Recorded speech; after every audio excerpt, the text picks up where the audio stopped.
This program is for discussion purpose only. Business Plus TV or any of our anchor does not bear any responsibility or liability towards the content.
बिस्मिल्लाहिर्रहमानिर्रहीम।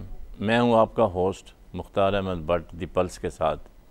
आज हम बात करेंगे सन 2016 की कि ये साल जो है ये पाकिस्तान के लिए कैसा था और इस साल हमने क्या खोया और क्या पाया। इसमें हम बात करेंगे बड़े बड़े वाक़यात की और उन वाक़यात की जिसका के मुल्क के साथ गहरा ताल्लुक़ है, सलामती के साथ ताल्लुक़ है, ताकि हमें पता चल सके कि आने वाले साल में हमने जो गलतियां की हैं उनका कैसे तदारक किया जाए। और पाकिस्तान में बिलखुसूस आपने देखा होगा कि एक तो सबसे बड़ा जो इशू चलता रहा मार्च 2016 से लेके अभी तक चल रहा है और अभी जनवरी में उसकी दोबारा हेयरिंग होंगी, पनामा लीक्स का। पनामा लीक्स ने काफ़ी कौम को मतलब यह है कि उलझा के रखा और उसका एक फ़ायदा ये भी हुआ कि जो भी करप्शन मुल्क में होती रही है उसको एक्सपोज करने की कोशिश की गई और इसके ऊपर इतने मतलब यह है कि तफसील से बहस हुई इसमें कि नैब को भी क्रिटिसाइज़ किया गया और एफपीआर को भी मतलब निशाना बनाया गया तनकीद का, एफआईए को भी बनाया गया कि ये इदारे अपना काम नहीं करते। इसी तरह से आपने देखा होगा कि आर्मी कमांड की तब्दीली भी नवंबर में हुई है, नए आर्मी चीफ़ आ गए हैं और ज़रब अज़ब जो है वो अभी तक चल रही है और इसके असरात जो है आपने देखा मुस्बत असरात सामने आए हैं। इसी तरह से अमजद अली साबरी का कत्ल और ईदी साहब की रहलत, ये दो बड़े वाक़यात हैं। और हवाई हादसे में हमारे स्कॉलर, मजहबी स्कॉलर जुनैद जमशेद भी इस दुनिया से रुखसत हुए। आपने देखा होगा कि कायद MQM ने एक मतनाज़ा तकरीर की जिसके नतीजे में अब MQM के 4 टुकड़े हो चुके हैं और देखना यह है कि आने वाले इंतखाबात में MQM किस तरह से अपने आप को संभालती है और किस तरह से नज़रअंदाज होती है। क्या ये जो इनके नखरे हिस्से हुए हैं क्या ये आपस में फिर एक हो जाएंगे या फिर यह है कि इनका वोट बैंक डिवाइड हो जाएगा और इसका फ़ायदा जो है दूसरी सियासी जमातें उठाएंगी। CPEC आपने देखा होगा, इसके ऊपर काफ़ी गर्मा गर्म बहस हो रही है और जो सूबों के तहफ़्फ़ुज़ात थे उनको दूर किया जा रहा है। चीन में भी अभी मीटिंग हो रही है जिसमें वज़ीर आला सिंध साहब तशरीफ़ ले गए हैं और अपनी बात मनवाने में कामयाब हो गए हैं। इसी तरह से नए प्रोजेक्ट्स जो हैं वो लग रहे हैं, बिजली घर नए लग रहे हैं। जो वज़ीर-ए-आज़म नवाज़ शरीफ ने वादा किया था कि अंधेरे जो हैं पाकिस्तान के उनको उजालों में तब्दील कर देंगे, किसी हद तक ये ख्वाब जो है पूरा होता नज़र आ रहा है। और जैसा कि वादे किए गए हैं 2018 तक जो है लोड शेडिंग का मुकम्मल ख़ात्मा कर दिया जाएगा। अब देखना यह है कि ख़ात्मा तो हो जाएगा, क्या बिजली जो है वो सस्ती भी होगी या इसका जो टैरिफ है वो मज़ीद बढ़ता रहेगा। इसी तरह से वज़ीर आला सिंध की आपने देखा होगा तब्दीली हुई है हाल ही में और नेशनल एक्शन प्लान भी साथ साथ चल रहा है जो कि मुल्क के लिए एक बहुत ही ज़रूरी हो गया था। जब आर्मी पब्लिक स्कूल पे अटैक हुआ जिसमें तकरीबन 144-46 बच्चे जो हैं वो शहीद कर दिए गए, उसके बाद फिर एक एक्शन प्लान मरतब किया गया जिसने कि मतलब यह है कि बहुत ही बेहतर अंदाज से कामयाबी हासिल की। इसमें बेशक पाकिस्तान आर्मी ने बेशुमार कुर्बानियाँ दी और FC ने भी दी और जो हमारे जो सिविलियन पॉपुलेशन थी उनमें भी काफ़ी लोग, तकरीबन 50-60 हज़ार के लोग करीब शहीद हुए, 4-5 हज़ार फ़ौजी भी शहीद हुए। आपने देखा होगा कोयटा में दहशतगर्दी के बड़े 2-3 वाक़यात हुए, जिसके नतीजे में जो सुप्रीम कोर्ट के जज हैं काजी फ़ायज़ ईसा, एक कमीशन बैठाया गया जिसको कोयटा कमीशन का नाम दिया जाता। उन्होंने अपनी रिपोर्ट जो है सुप्रीम कोर्ट में पेश की और उसके ऊपर काफ़ी मतलब उन्होंने 110 पेज की जो रिपोर्ट ज़ाहिर की, उसके अंदर उन्होंने वज़ारत दाखिला को तनकीद का निशाना बनाया और ख़ास तौर पर चौधरी निसार अली को भी उन्होंने कहा कि इनका जो कारकर्दगी थी वो एक अच्छी नहीं थी, एक सवालिया निशान छोड़ा, जिसका उन्होंने काफ़ी बुरा मनाया और एक प्रेस कॉन्फ्रेंस दिए और कहा कि हर फोरम पे उसको वो चैलेंज करेंगे, उस पर भी थोड़ा बात करेंगे। इसके अलावा तुर्की के सदर तैयब अर्दगान साहब पाकिस्तान तशरीफ़ लाए और तुर्की हमारा पुराना दोस्त है। 65 की लड़ाई में हमारा उन्होंने बड़ा साथ दिया था, भरपूर साथ दिया था और पुराने हमारे भाइयों जैसे ताल्लुकात हैं। जिस तरह से चीन के साथ हमारे ताल्लुकात हैं, हर बुरे वक्त में वो हमारे साथ होते हैं। इसी तरीके से बरतानिया का यूरोपियन यूनियन से बाहर निकलना, खैर उससे हमें डायरेक्टली तो इतना कोई हमें असर नहीं पड़ता, लेकिन ये एक इंटरनेशनल वाक़या है। और अफ़गानिस्तान, अमेरिका, रूस और ईरान जो है आपस में अब इकट्ठे हो गए हैं, इसका पाकिस्तान के ऊपर, सियासत के ऊपर क्या असर पड़ेगा। और सबसे आखिर में हम देखेंगे कि डोनाल्ड ट्रंप जो हैं एक बहुत ही धड़ल्ले के साथ वो कामयाब हुए हैं। आम ख्याल यही था कि हिलरी क्लिंटन जो हैं वो बहुत बड़े मार्जिन से जीतेंगी, लेकिन उन्होंने पूरी दुनिया को सरप्राइज़ दिया, अमेरिकन अवाम को भी सरप्राइज़ दिया है, हर एक को सरप्राइज़ दिया है। और वो इंशाल्लाह 12 जनवरी को अपना हलफ उठाएंगे। उन्होंने तो सदर बनने से पहले जो अपनी इलेक्शन में तकरीरें की, उसमें ज़्यादातर वो मुसलमानों को तनकीद का निशाना बनाते रहे, तो अभी भी वहाँ से उनकी तरफ से कोई अच्छे सिग्नल नहीं आ रहे। इसके अलावा और बेशुमार ऐसे वाक़यात हुए हैं जिनका हम बीच में थोड़ा थोड़ा ज़िक्र करेंगे।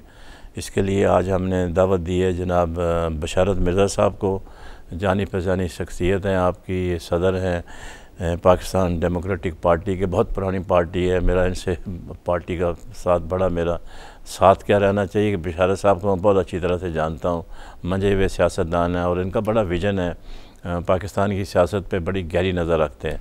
थोड़ी देर में रश में फंसे हुए हैं, हमें तार हसन खान साहब ज्वाइन करेंगे, सदर कराची प्रेस क्लब।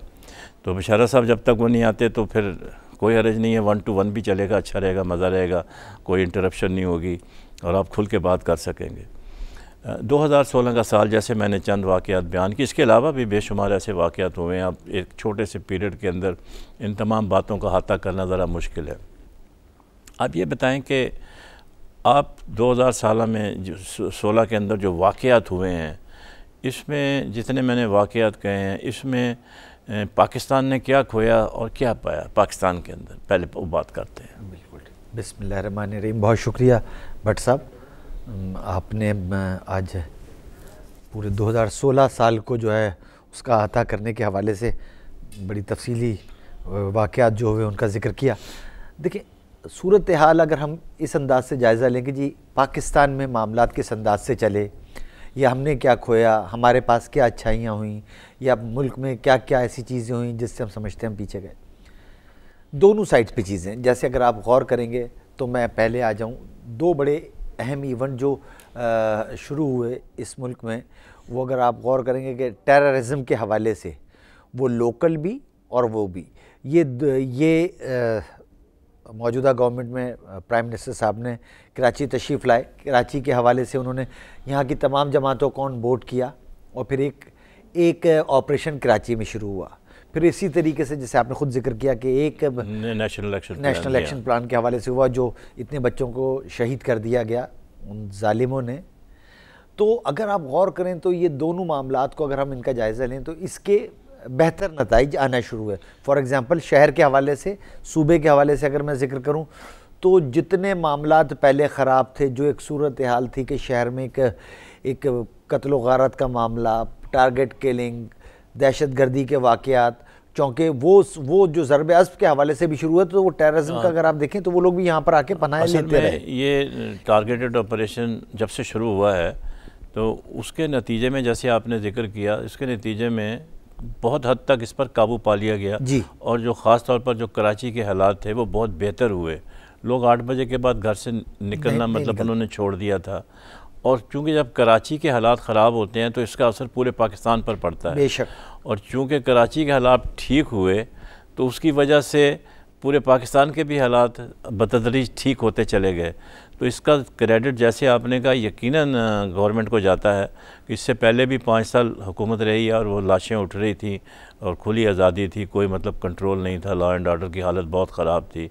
तो targeted operation plus coupled with national action plan, ये दोनों ने मिलकर अभी भी जारी हैं। जी जारी। तो ये काम जारी रहेगा। नहीं, ये काम जारी रहना चाहिए भट्ट साहब। देखें, इसमें मैं जैसे अर्ज़ कर रहा था कि ये दोनों के नताइज आना शुरू हुए और इसके नताइज बहरहाल आज है कि मामला बेहतर हुए, इसमें कोई दो राय नहीं है कि हमारी जो सिक्योरिटी एजेंसीज थी, वो चाहे रेंजर्स हो, पुलिस हो, इन्होंने सब ने मिलकर कोशिश की और मामला काफ़ी हद तक बेहतर आए। गो के अभी बहुत कुछ होना बाकी है, बहुत कुछ करना बाकी है, लेकिन ये चीज़ों से, इस सूबे के हवाले से, इस शहर के हवाले से एक पिछले 2-2.5 साल से बतदरीज हालात बेहतर होते चले गए।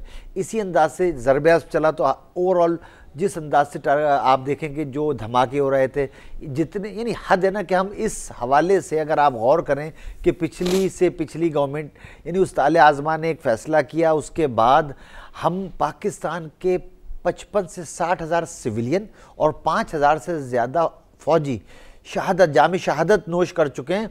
और बावजूद इसके कि शायद पूरी दुनिया में इसका अशर असर नहीं हुआ, फिर भी गिल्टी हम पढ़ रहे हैं। बिल्कुल सही कहा आपने। तो ये चीज़ें ऐसी, अमेरिका आज भी हमें डू मोर कहता है। जी, डू मोर कहता है। हम उसके जो फ्रंट लाइन पार्टनर बने रहे हैं जी, और हमने इतनी कुर्बानियाँ दी, हमारा अरबों डॉलर का नुकसान हो गया, मोर देन $100 बिलियन का लॉस हुआ है और हमारा इंफ्रास्ट्रक्चर तबाह हुआ है, रोडें हमारी ख़राब हुई हैं, उनके बड़े बड़े वो चलते रहे हैं, लेकिन चलते रहे। हमने उनका हर वक्त साथ दिया उन्हें। हाँ। देखिए ना जी, मैं जो कहता हूँ कि हमने उस परवेज़ मुशर्रफ साहब के ज़माने में आपने एयरपोर्ट्स उनके हवाले कर दिए, खुली छुट्टी उन्हें मौजूद थी और तमाम तर चीज़ें करने के बावजूद भी हमारी हुआ क्या कि बेसिकली वो उस वक्त भी मैं समझता हूँ खारजा पॉलिसी ठीक नहीं थी। हम दुनिया को ये बावर कराने में नाकाम हुए कि जनाब पाकिस्तान तो दहशत गर्दी का सबसे बड़ा यानी अगर किसी मुल्क में जो सबसे बड़ा शिकार है वो तो हम हैं। मतलब अगर पूरी दुनिया का मिला के भी नुकसान आप देख लें और पाकिस्तान का अकेले का देख लें तो उससे बहुत ज़्यादा है, मगर ये पैगाम हम प्रॉपर तरीके से दुनिया को कन्वे नहीं कर सके। आपने बड़ी अच्छी बात की कि हमारे जो खारजा सतह के ऊपर हमें जो मतलब फ़ायदा उठाना चाहिए था वो उठाने में नाकाम रहे। इसे आपने देखा होगा पीपल पार्टी की जो 4 नुकात हैं जो डिमांड है हुकूमत से, उनमें एक ये भी है कि एक पक्का वज़ीर ख़ारजा लगाएं। तो इस पर थोड़ा रोशनी डालें, क्या वजह है कि पाकिस्तान मुस्लिम लीग नून जो है मतलब तकरीबन तमाम पार्टियों ने यही कहा है कि एक परमानेंट वज़ीर ख़ारजा होना चाहिए। तो इसाक डार साहब ने अभी हाल ही में एक प्रेस कॉन्फ्रेंस की, उसमें उन्होंने ये कहा कि सरताज अजीज़ साहब जो हैं आप उनको वज़ीर ख़ारजा हैं, उनको वही प्रोटोकॉल मिलता है दुनिया में, वो सही है, लेकिन मगर ये अगर ये ज़िद छोड़ दें उसको वज़ीर बना दें तो क्या फ़र्क पड़ता है। देखिए जी, 2 बातें बिल्कुल आप दुरुस्त कह रहे हैं भट्ट साहब। हुकूमती मौक़िफ़ तो ये कि जनाब वो ये पोर्टफोलियो प्राइम मिनिस्टर के पास है और उन्होंने अपने बात ये वो कहते हैं कि प्राइम और उन्होंने 2 एडवाइज़र और 1 स्पेशल असिस्टेंट फातमी साहब के साथ वो उनको वो करते हैं। बात यह है कि प्राइम मिनिस्टर साहब या सरताज अजीज़ साहब, इसमें कोई दो राय नहीं कि सरताज अजीज़ साहब जो हैं वो एक मंजे हुए एक बहुत एक्सपीरियंस्ड आदमी हैं, लेकिन फिर क्या वजूहत आते हैं कि बावजूद इसके आप दुनिया में आइसोलेशन का शिकार हैं, बावजूद तमाम चीज़ों को देखें जी भट्ट साहब, इसमें बहुत सी चीज़ें ऐसी हैं, मैं ये समझता हूँ कि एक तो हमारी ये जो हुकूमतें आ रही हैं ये उसको उस अंदाज से नहीं टेकअप कर पा रही दुनिया में जैसा करना चाहिए।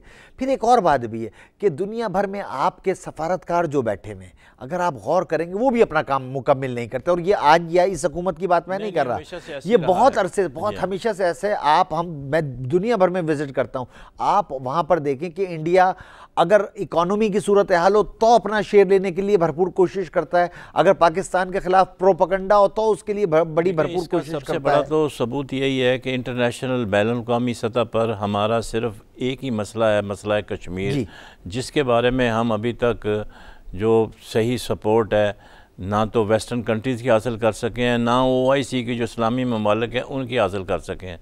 तो इससे हम अंदाज़ा लगा सकते हैं कि हमारी जो ख़ारजा पॉलिसी जो है वो नाकाम है या कामयाब है।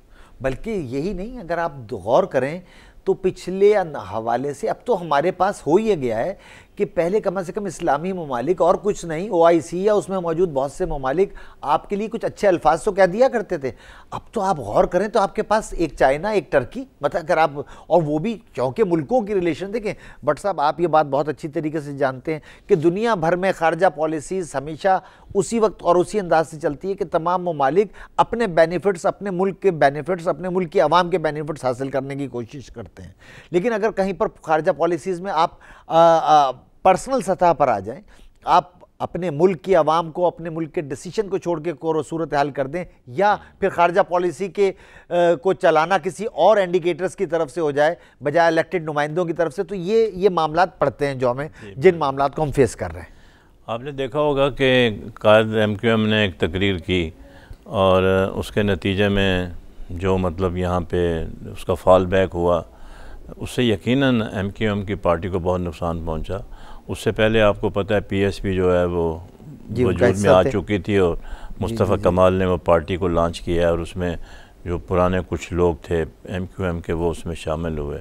और MQM पाकिस्तान है, MQM लंदन है, पता नहीं मतलब क्या क्या इनका बना है। तो आप क्या देखते हैं, हालांकि ये देखें इनका वोट बैंक हमेशा से इंटैक्ट रहा है MQM का।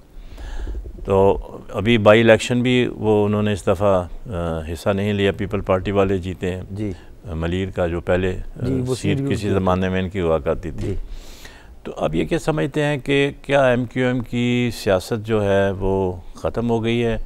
क्या उनका जो वोट बैंक है क्या इसी तरह से इंटैक्ट रहेगा, या मतलब यह है कि ये बज़ाहिर तो हमें नज़र आ रहा है कि ये पूरी पार्टी चारों हिस्से जो बन गए हैं ये एट एप्रोप्रिएट टाइम ये फिर एक बैनर के नीचे आ जाएंगे। आप क्या इस बारे में कह सकते हैं, सोच सकते, क्या सोच है आपकी? जी भट्ट साहब, मैं आपसे बताऊँ, आपकी गुफ्तगू के 2-3 हिस्से हैं। पहली बात तो ये कि अल्ताफ़ हुसैन साहब ने जो स्टेटमेंट दी या जो नारा लगाया, जिसे पाकिस्तान के 20 करोड़ आवाम ने रिजेक्ट किया, बाकायदगी से रिजेक्ट किया, उनके अपनी पार्टी के लोगों ने रिजेक्ट किया, अपनी जमात के लोगों ने रिजेक्ट किया। यानी जब आप 20 करोड़ लोग कहते हैं तो उसमें तमाम लोग शामिल हैं, पाकिस्तान, तमाम पाकिस्तानियों ने रिजेक्ट किया। लेकिन भट्ट साहब एक बात और है, मैं कहना चाहता हूं कि लोगों को ये बात भी समझने की ज़रूरत है, और चीज़ों को हम नए अंदाज से ट्विस्ट करते हैं कि क्या ये वाक़या पहली मरतबा हुआ था। देखिए ये सोचने की बात है, क्या इससे पहले ऐसे बात नहीं हुए थे? मैं याद दिलाना चाहता हूँ कि परवेज़ मुशर्रफ साहब के दौरे हुकूमत में इसी अंदाज से जब अल्ताफ़ हुसैन साहब इंडिया गए थे, उन्होंने इससे सख्त बातें की थी, और उन बातों के बावजूद ये हुआ था कि वहाँ पर आपकी जो दिल्ली में आपके सिफारतकार को कहा गया था, आपके एम्बेसडर को कहा गया था कि इनके ऑनर में डिनर करें। तो क्या उस ज़माने में पाकिस्तान के ख़िलाफ़ बात करना जायज़ था और अब नाजायज़ है? पहली बात देखिए, पाकिस्तान के ख़िलाफ़ एक लफ्ज़ भी कोई किसी वक्त कहे, वो पाकिस्तानियों को, पाकिस्तान की आवाम को, मुझे आपको एक लफ्ज़ बर्दाश्त नहीं। मैं तो ये समझता हूँ कि कोई भी हो, जैसे आपने कहा, बिल्कुल सही कहा, कोई भी शख्स बिला तफरीक, कोई भी हो, बिला तफरीक अगर कोई पाकिस्तान के बारे में बात करता है उसकी ज़बान खींच लेनी चाहिए। मैं आपकी इस बात से बिल्कुल मुत्तफिक हूँ। मतलब इसके ऊपर तो कोई कॉम्प्रोमाइज़ करने की ज़रूरत ही नहीं है। ये मुल्क ऐसे हासिल नहीं हुआ था। पहली बात यह है कि पाकिस्तान को डिस्कस क्यों किया जाए। बिल्कुल, ये कोई मतनाज़ा शख्स वो है क्या? मुल्क नहीं है, कोई खुदा न खास्ता कोई मकबूजा इलाका नहीं है। लाखों लोगों ने कुर्बानियाँ दी हैं, उसके बाद ये वजूद में आया। और इसके बारे में अगर कोई बात करता है तो वो तो फिर मतलब ये है कि वो उसको अपने आप को ये कहना कि मैं पाकिस्तानी हूँ, मेरा ख्याल है पाकिस्तान के साथ भी जाती है। लेकिन इसमें टाइमिंग देखें, इसमें 2-4 चीज़ें जो हैं मैं कहता हूँ वो भी गौर तलब है। एक तरफ तो ये इस बात का ही ऐसा, दूसरी तरफ जैसे मैंने आपको कहा कि बात यह है, जबर से, ताकत से मामलात को कहीं पर किसी, देखिए सूबे में क्या सूरत हाल है, हमें ये बात एक और गौर करनी चाहिए भट्ट साहब। एक बात तो तयशुदा है कि इस शहर में, इस सूबे में अर्बन और रूरल एरिया के हवाले से तकसीम तो है, बिल्कुल है, और अर्बन एरियाज में मेजॉरिटी वोट अल्ताफ हुसैन या MQM को पड़ता है। इसमें भी दो राय नहीं है, हमेशा से पड़ा है, 88 से पड़ा है बस, और आज तक पड़ता है। अब सूरत हाल ये कि आइंदा तो फैसला उस वक्त होगा जब जनरल इलेक्शन में जाएंगे और पता चलेगा कि किसको वोट पड़ता है। लेकिन इसी सूबे में, इसी मुल्क में अगर हम बलूचिस्तान में मामलात को किसी और अंदाज से टेकअप करें, सिंध में किसी और अंदाज से टेकअप करें तो नहीं चलेगा। दूसरा, जबरन हम किसी को अगर बंदूक के जोर पे कहेंगे कि ये नहीं होना चाहिए तो बट साहब वो फिर मामलात चेंज हो जाते हैं। Let the people decide it. एक आदमी अच्छी और बुरी गुफ्तगू करता है, उसके बाद या तो आप पाबंदी लगाएं। देखिए हमारे यहाँ तो ये होती है माजरत के साथ कि आप उन जमातों को जो असला उठा लेती हैं वो उन पर हम पाबंदी लगाते हैं, वो नए नाम से सामने आ जाते हैं। तो बैड कॉप और गुड कॉप तो होता है ना। हाँ। तो वो जब वो चीज़ होती है तो लोग एग्जाम्पल देते हैं। मैं जो कहना चाहता हूँ वो ये कहना चाहता हूँ कि देखें, शहर में लोगों की आरा को एक बात सबको समझने की ज़रूरत है कि इस मुल्क में अगर ये सूबा और इस सूबे में रहने वाले 22-25 सीटें अगर किसी को दे रही हैं कौमी असम्बली की और 50 या 48 सीटें कहीं जा रही हैं, तो उन राह को आप उन आरा को यकमुश्त जुम्बिश कलम से या एक ऑर्डर से ख़त्म नहीं कर सकते। आप बैड और गुड चीज़ों को सामने लाएं और फिर देखें लोगों ने कितनी शिद्दत से इख्तलाफ किया। यानी आपने खुद कहा कि उनकी अपनी जमात से लोग कट कर आ गए, उन्होंने कहा नहीं जी ये एक्सेप्टेबल नहीं है। लेकिन अभी जो इलेक्शन होगा, मैं ये समझता हूं कि आज भी वोट बैंक, पहले भी जब भी जबरन कोशिश की जाएगी ना, कोई चीज़ हल नहीं होगा। अगर लोगों को डिसाइड करने दिया जाएगा, आप यकीन करें, मैं आपको एक छोटी सी एग्जांपल देता हूं। हम विक्टिम हैं जी 12 मई के वाक़े के, जो 12 मई का वाक़या हुआ, हम विक्टिम हैं। परवेज़ मुशर्रफ साहब उस वक्त पाकिस्तान के हाकिम वक्त थे, उन्होंने इस्लामाबाद में ऐसे मुक्के हिला के कहा कि देखा मेरी ताकत। तो हमारे इदारे, हमारे बाकी लोग कहां सो रहे थे? क्यों नहीं कहा कि जनाब ये इतने लोगों को कत्ल कर रहे हैं कि आपकी ताकत है? क्या स्टेट की ये बात है कि आप लोगों के हाथों में बंदूक दे दें और इनोसेंट लोगों को मार दें? हम मुसलसल ये मुतालबा करते रहे हुकूमत वक्त से कि जनाब 12 मई की वाक़े की छानबीन होनी चाहिए। वो नहीं है कि अब छानबीन उसकी शुरू नहीं, मैं यही टाइम देखिए बट साहब, टाइमिंग बहुत, इंसाफ अगर मत टाइम पर ना हो या इंसाफ अगर अपने मतलब के लिए दिया जाए तो वो इंसाफ नहीं होता। आज 12 मई का क्यों याद आ गया, मैं ये पूछना चाहता हूँ। 12 मई आज क्यों याद आया? बिशारा साहब, बात यह है कि 12 मई का वाक़या अभी क्यों याद आ गया, इससे बड़े बड़े वाक़यात और भी पेश हुए हैं पाकिस्तान में। पाकिस्तान टूट गया जी, हमूदुर रहमान कमीशन रिपोर्ट सामने नहीं लाई गई, ठीक है कि नहीं जी। अच्छा, इसी तरीके से हकीम सईद साहब का आपको पता है, उनको शहीद किया गया। पाकिस्तान का पहला वज़ीर आज़म को शहीद किया गया, आज तक पता नहीं चला। तो यहाँ तो हर चीज़ जो है वो गुम हो जाती है, फाइलों में गुम हो जाती है, हुकूमत उसमें उसके ऊपर पर्दा डाल देती है। तो जब तक ये चीज़ें सरेआम नहीं होंगी, इनको आउट नहीं किया जाएगा, आवाम को शेयर नहीं किया जाएगा, तो मेरा ख्याल है इन चीज़ों पर काबू पाना बड़ा मुश्किल है। बिल्कुल सही। अभी हम जैसे बात कर रहे थे कि फ़ौज के हवाले से कि उसके ऊपर मतलब पाकिस्तान के हवाले से कोई बात नहीं करनी चाहिए, इसी तरीके से आपने देखा होगा कि फ़ौज के ख़िलाफ़ भी बड़ी मतलब यह लोग खुल के तनकीद करते हैं। इनकी अपनी फ़ौज को बाहर से नहीं आई हुई है। आपने वर्दी पहन लिया, फ़ौजी बन गए, आपने पुलिस की यूनिफॉर्म पहन ली, आप पुलिस में चले गए, आपने एयरफोर्स की वर्दी पहनी, एयरफोर्स में चले गए। है तो पाकिस्तानी ना। और किसी न किसी बहाने से इसको करते रहते हैं। एक आपको पता होगा बहुत हाई लेवल सीक्रेट मीटिंग हुई प्राइम मिनिस्टर हाउस में, जिसको कि न्यूज़ लीक का नाम दिया गया है जी। उसके ऊपर आपसे हम तबसरा करेंगे कि न्यूज़ लीक का कितना चर्चा हुआ शुरू में, कितना शोर मचा, बिल्कुल ये हो गया वो हो गया, और उसमें आपको पता है वो परवेज़ रशीद साहब को कुर्बानी का बकरा बनना पड़ा। और लेकिन अब वो कहाँ है? अवाम तो ये जानना चाहते हैं कि न्यूज़ लीक्स का क्या बना, कहाँ रख दिया उसको, उसकी फ़ाइल कहाँ दब गई, 3 दिन में जो कमेटी बननी थी वो कहाँ गई। तो यानी कि इस तरह से क्या चीज़ें दबाने से क्या हम और नहीं शायद देते कि आइंदा भी ऐसा कुछ होता रहेगा? बट साहब इसका आपसे जवाब लेंगे एक छोटे से ब्रेक के बाद। Thank you. Let's have break gentleman.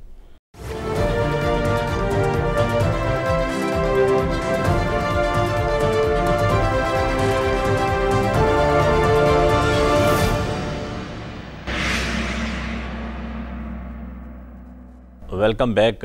Break पर जाने से पहले हमने बशारत साहब से सवाल किया था कि ये जो न्यूज़ लीक का मामला है बड़ा सेंसिटिव था, इसके ऊपर काफ़ी शोर होगा मचता रहा, पाकिस्तान आदमी की तरफ से भी तहफ़्फ़ुज़ात का इज़हार किया गया, आवाम की तरफ से भी किया गया, इसके ऊपर बेशुमार टॉक शोज़ भी हुए, अखबारात की जीनत बना ये सारा इशू जो था। लेकिन आपने देखा होगा कि अचानक ये सीन से गायब होते होते अब इसके ऊपर कोई बात नहीं हो रही। क्या एक इतना सेंसिटिव इशू, इतना इम्पोर्टेंट मैटर, क्या उसको इस तरह से दबा देना चाहिए? ये मतलब ये है कि ये बड़ा एक अफसोसनाक बात है और इस सोच विचार करने की बात है कि इतने बड़े इशू को मतलब यह है कि बिल्कुल पूरा मीडिया भी खामोश है।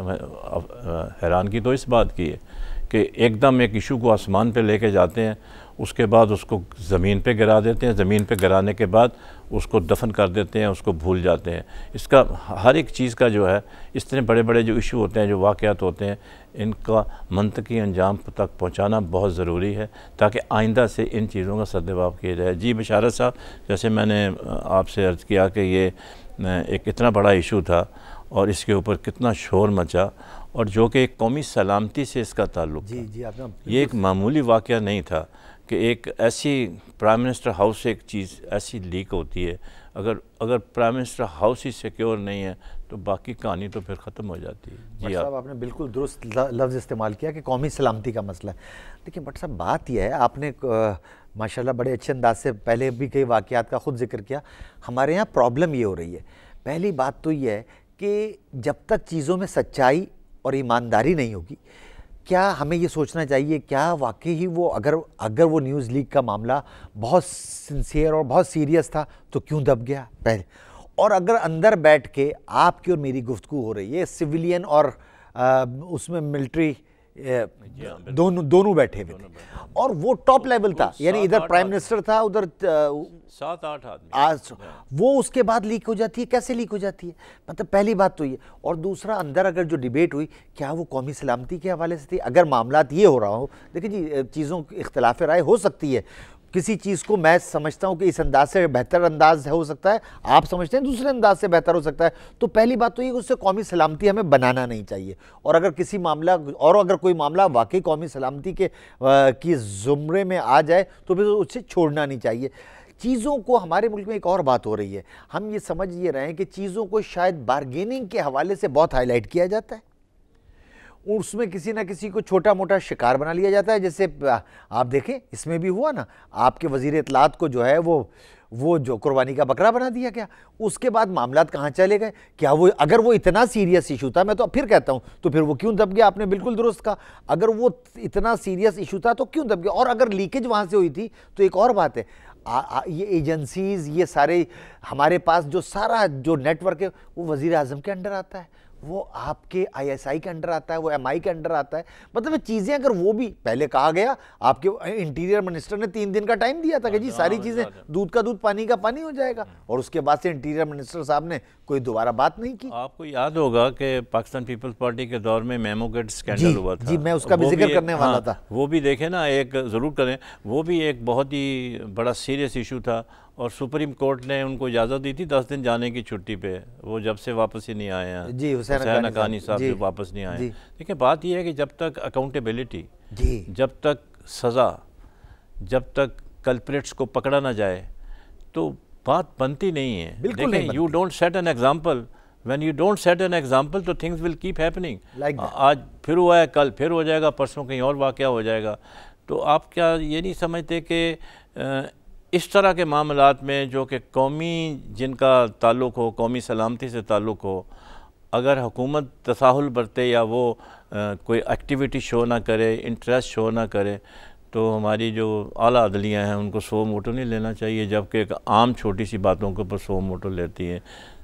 देखिए जी बात ये बिल्कुल आपने बहुत अच्छी निशानदेही की है भट्ट साहब, मगर चीज़ें मैंने कहा ना बड़ी, हमारे यहाँ बड़ा ग्रे एरिया ज़्यादा हो गया भट्ट साहब, ब्लैक एंड वाइट नहीं रहा है, ये जो मैक्सिमम एरिया हो गया वो ग्रे एरिया हो गया। और माजरत के साथ अदलिया का हमारा जो किरदार है शुरू से कोई बहुत ज़्यादा अच्छा नहीं रहा है, मतलब इस अंदाज का नहीं रहा जिस पर हम फ़ख्र महसूस कर सकें। अदलिया तो आज़ाद हो चुकी है, अभी अदलिया बहुत, बल्कि अदलिया ने तो अपनी आज़ादी का, आपने बिल्कुल सही कहा, अदलिया तो टिकर पर, प्राइम मिनिस्टर चीफ जस्टिस साहब छोटे छोटे टिकर पर जो है ना सोमो मोटो लिया करते थे। बड़े से बड़ी बात पर नहीं होते। चीज़ें अदलिया को चाहिए कि अगर कोई चीज़ ऐसी होती है, पहली बात तो ये जी कि जो जिसके मामलात है वो दुरुस्त अंदाज से करे। मैं इस बात पर हूँ कि अगर वो कौमी सलामती का मसला था तो उसे ज़रूर हल होना चाहिए था, और अगर वो कौमी सलामती का मसला अगर उसकी हाइप इतनी बड़ी नहीं थी तो हमें उसकी हाइप इतनी बड़ी नहीं करनी चाहिए थी, ना मीडिया को करनी चाहिए थी, ना हमारे उन इदारों को करनी चाहिए थी जिन्होंने उन्हें हाईलाइट किया और बाद में छोड़ दिया। तो ये सूरत हाल जब इस तरीके से होती रहेगी तो आपने बिल्कुल दुरुस्त कहा, फिर चीज़ें ये नहीं है फिर ज़्यादा ख़राब होंगी, इसलिए कि आप किसी को एक हद तक लेके जाते हैं और फिर छोड़ देते हैं, तो इसका मतलब है कोई पुरसाने हाल नहीं है। आपने देखा होगा कि हर कोई ऐसा बड़ा जब वाक़या होता है तो उसके ऊपर कमीशन बिठा दिया जाता है।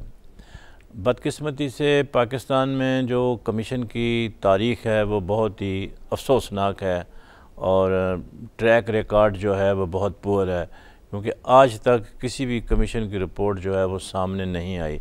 बड़े बड़े वाक़यात पेश हो गए लेकिन रिपोर्ट नहीं आई। मासवाए ये कोयटा कमीशन रिपोर्ट के उसकी वजह ये थी कि ये रिपोर्ट जो है वो हुकूमत को सबमिट नहीं हुई। ये रिपोर्ट सुप्रीम कोर्ट ने आर्डर की थी तो सुप्रीम कोर्ट को पेश हुई और सुप्रीम कोर्ट ने इसको ज़ाहिर कर दिया। ये आपको याद होगा 110 पेज की रिपोर्ट है। और इसमें मतलब यह है कि अब पॉइंट ये है कि अब इसमें जो चीज़ें आइडेंटिफाई की गई हैं, अब ये 6 अगस्त या 8 अगस्त को शायद ये उन्होंने जस्टिस फायज़ ईसा ने ये सुप्रीम कोर्ट ने इसको आउट किया था।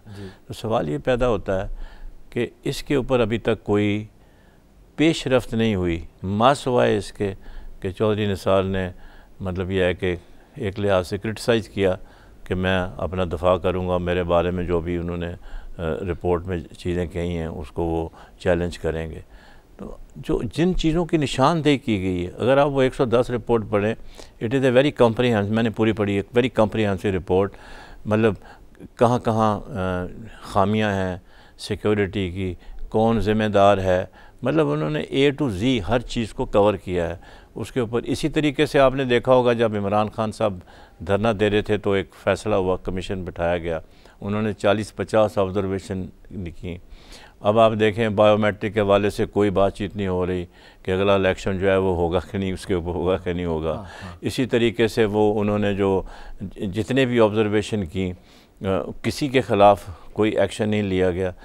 ठीक है, उन्होंने एक्सेप्ट किया कि मुनज़्ज़म धांधली नहीं हुई है, लेकिन ये था उन्होंने कहा था कि वो इर्रेगुलरिटीज़ हुई हैं। तो अगर इर्रेगुलरिटीज़ हुई हैं तो फिर उन्होंने जो रिकमेंडेशन दी है कमीशन ने, तो भाई आप इम्प्लीमेंट क्यों नहीं करते। इलेक्शन लॉज जो हैं उनको भी उन्होंने रीहैश करना था, दोबारा उसमें जो खामियां थी दूर करनी थी।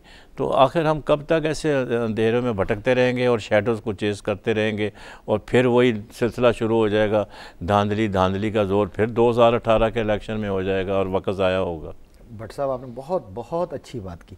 देखिए पहले मैं इसी बात पर आता हूँ, जब धरना हो रहा था मैं आपसे अर्ज़ करूं, आप जानते हैं मेरी जमात के हवाले से कि हमने हमेशा अपोजिशन की जमात सियासत की है। हमने हमेशा चाहा कि इंस्टीट्यूशन मजबूत हो, हमने हमेशा चाहा कि कॉन्स्टिट्यूशन पर अमल हो, हमने हमेशा चाहा कि आवाम की राय को अव्वलियत हासिल होनी चाहिए।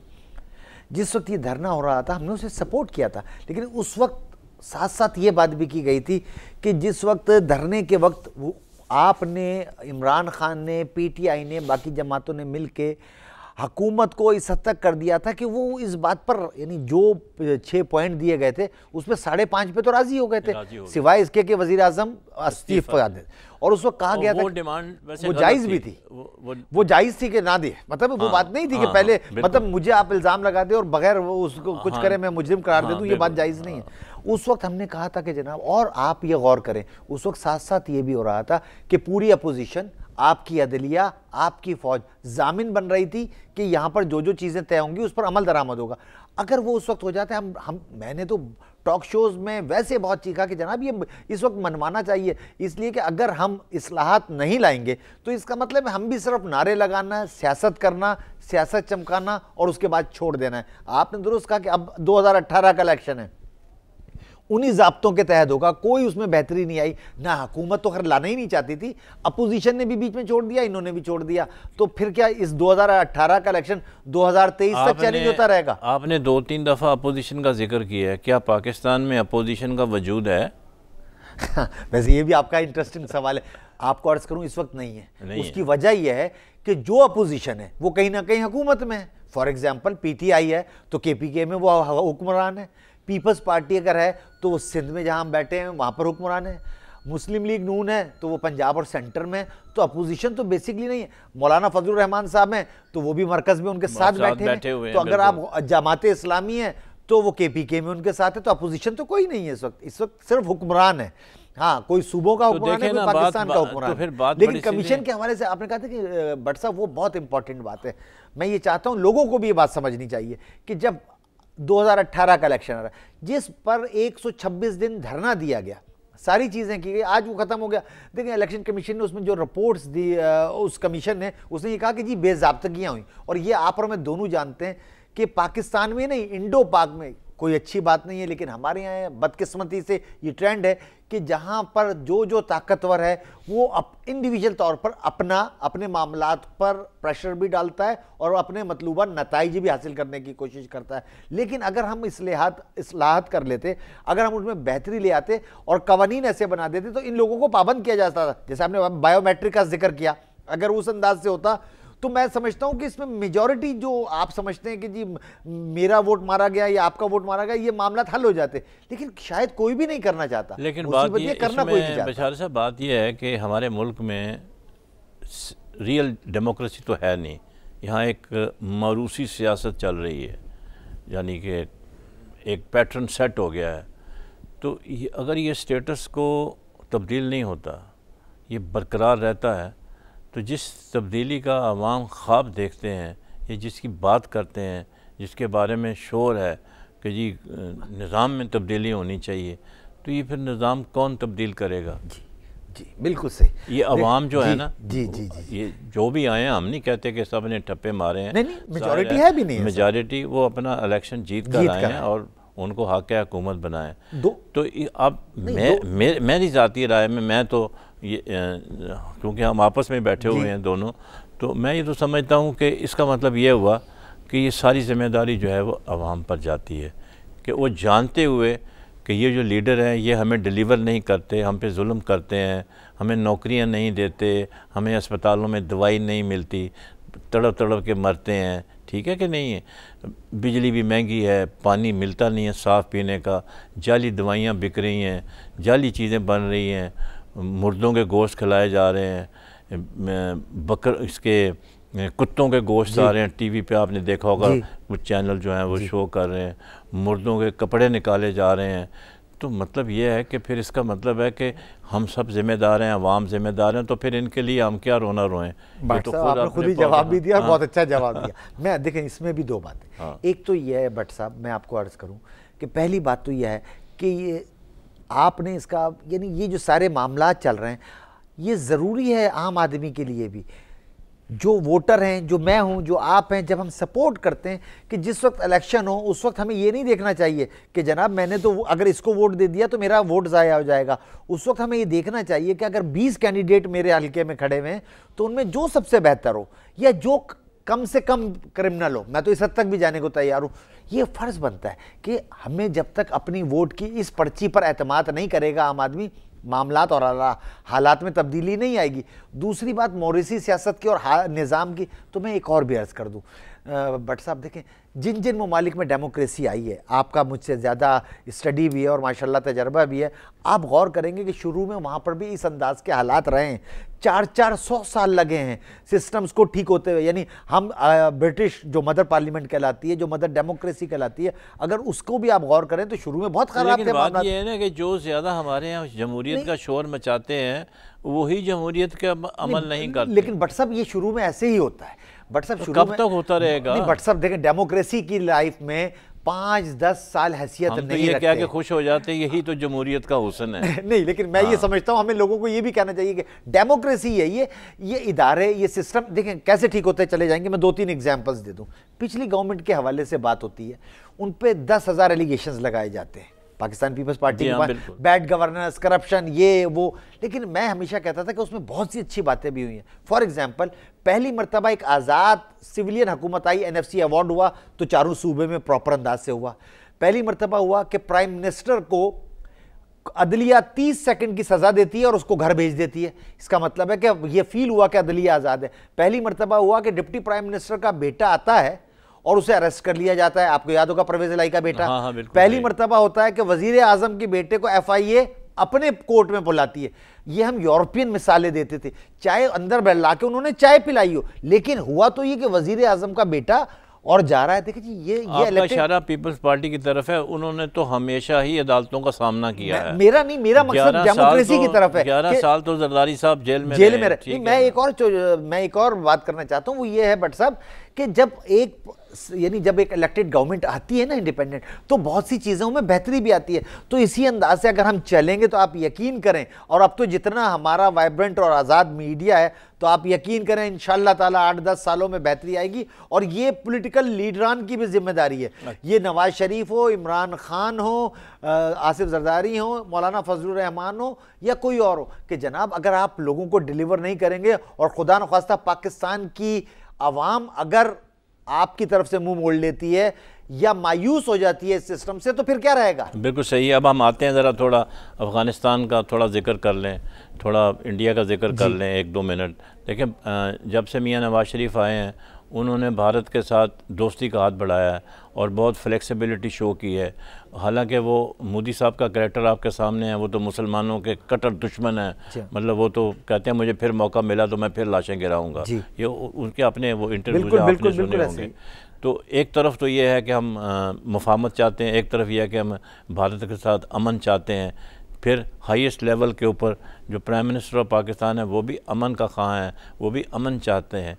लेकिन उधर से इस किस्म की जो कहते हैं ना अंग्रेज़ी में रेसिप्रोकेट नहीं करते मोदी साहब, और अभी भी थ्रेट दिए जाते हैं, मैं पाकिस्तान को आइसोलेट कर दूंगा, मैं पाकिस्तान वो पानी के लिए एक एक बूंद को तरसाऊंगा। उनके जो नारे हैं, उनके जो स्टेटमेंट्स हैं, वो एंटी पाकिस्तान है। तो क्या आप नहीं समझते कि अब हमारी हुकूमत को चाहिए कि भारत के हवाले से अपनी पॉलिसी पर नज़रसानी करे?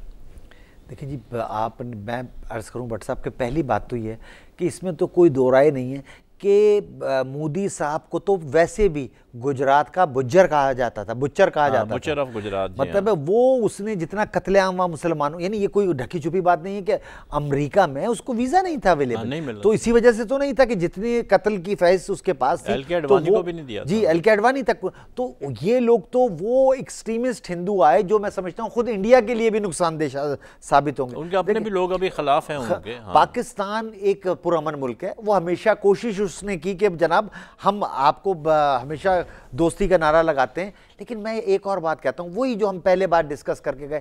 देखिए जनाब, जब इसने प्राइम मिनिस्टर ने एग्री किया बांग्लादेश जाके, मोदी ने, कि हमने पाकिस्तान को डिसइंटीग्रेट कराने, तो हमें चाहिए था कि हम उसका इतने दुनिया में इतना बड़ा वावेला मचाते। ये हमारी सफारतकारी की कमजोरी है ना, जाके टेक अप करते और कहते कि भाई अब तो कश्मीर हमें दे दो। जी कि देखें इंडिया कहां का इंटरवीन करता रहा। अब तो उस मुजरिम ने इकबाल जुर्म कर लिया था। लेकिन हमारी ये बदकिस्मती है कि हम चीजों को अंदाज से ये मौजूदा हुकूमत भी नहीं। आप जरा अंदाजा करें कि एक तो उन्होंने भी कहा, मोदी ने भी कहा, और दूसरा जो है जो सैम मानेकशॉ थे जो फील्ड मार्शल भारत के जो कमांडर इन चीफ थे उस वक्त के, तो उन्होंने भी ये कहा है कि भाई हमने तो वहाँ ट्रेनिंग देते रहे हैं उनको मुक्ति बानी वगैरह, मुक्ति बानी को, तो उसके बाद ऐलान लेकिन हम ब्लेम करते रहे हैं भुट्टो साहब को और अपना जनरल याहिया को। असल में ड्रामा तो उधर चल रहा था। जी बात यही, और हमें ये चीज़ों को समझना चाहिए। आज भी मैं समझता हूँ कि हमें अपनी पॉलिसी, हमें ये पॉलिसी के तो हम सब पाकिस्तानी हक में